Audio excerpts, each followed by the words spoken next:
Halo semuanya, jadi hari ini aku mau ngejelasin tentang pengelolaan aset.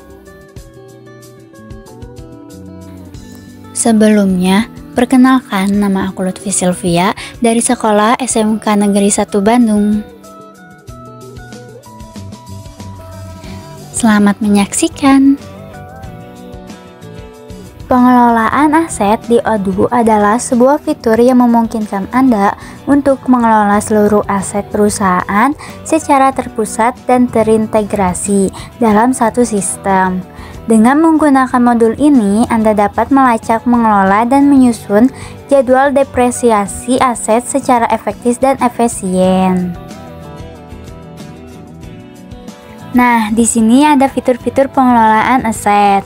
Yang pertama, konfigurasi aset. Yang kedua, pembuatan aset. Yang ketiga, jadwal depresiasi. Yang keempat, laporan. Yang kelima, integrasi dengan modul lain. Dan yang keenam, fitur tambahan. Yang pertama, konfigurasi aset. Modul aset, Anda dapat membuat berbagai modul aset untuk mengklasifikasi aset Anda berbagaikan jenis, seperti peralatan, kendaraan, bangunan, dan sebagainya. Lalu, metode depresiasi.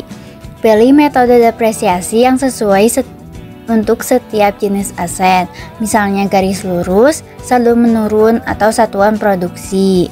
Lalu durasi depresiasi. Tentukan jangka waktu depresiasi untuk setiap aset.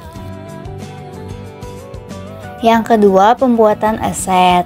Entry aset baru. Dengan mudah membuat entry aset baru, termasuk detail seperti nama aset, deskripsi, tanggal pembelian, nilai perolehan, dan vendor. Upload dokumen. Lampiran dokumen pendukung seperti faktur pembelian, sertifikat garansi, dan foto aset. Yang ketiga, jadwal depresiasi. Perhitungan otomatis. Odoo secara otomatis menghitung depresiasi aset berdasarkan metode dan durasi yang telah ditentukan. Lalu, visualisasi. Jadwal depresiasi dapat ditampilkan dalam bentuk grafik atau tabel untuk memudahkan pemahaman. Yang keempat, laporan. Daftar aset. Dapatkan daftar lengkap semua aset yang dimiliki perusahaan, termasuk informasi detail seperti nilai buku, umur aset, dan status depresiasi. Lalu, jadwal depresiasi. Lihat jadwal depresiasi untuk setiap aset secara rinci. Lalu, nilai buku. Lacak perubahan nilai buku aset dari waktu ke waktu. Dan yang terakhir, laporan kostum. Buat laporan kostum sesuai dengan kebutuhan Anda, misalnya laporan aset berdasarkan kategori, lokasi, atau departemen. Yang kelima, integrasi dengan modul lain. Ada akuntansi, terintegrasi dengan modul akuntansi sehingga transaksi terkait aset seperti pembelian, penjualan, dan perbaikan dapat dicatat secara otomatis. Lalu ada persediaan. Jika ada aset yang merupakan persediaan, maka modul aset dapat terhubung dengan modul persediaan. Lalu proyek. Untuk perusahaan yang berbasis proyek, aset dapat dikaitkan dengan proyek tertentu. Dan yang terakhir di sini, yang keenam, yaitu fitur tambahan, pemeliharaan aset.